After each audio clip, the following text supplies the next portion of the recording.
Jim and I have had great conversations behind closed doors. We knew what we agreed to before the season started, and we said we'd sit down at the end of the year and figure out what his future was. And we were very clear about that.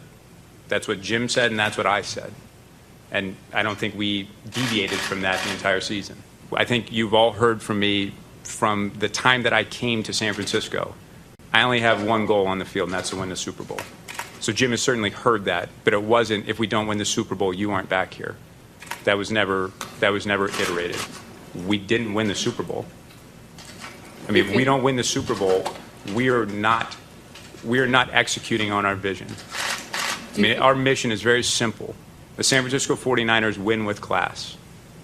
We haven't won, and I don't think we've conducted ourselves with the level of class that I expect of our organization. We've had off-the-field issues.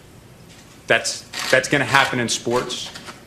The level that it's happened here is not acceptable. The bottom line is the relationship between a general manager and a head coach have to be in sync. There's going to be disagreements, and there's going to be a competitive balance to it, but they have to be in sync. And I know Jim would say the same thing. I don't want to put words in his mouth by any stretch, but coming to work day to day in this organization for the last 4 years has not been as reported. I mean, this was on two different parties. This was on us, and this was on Jim.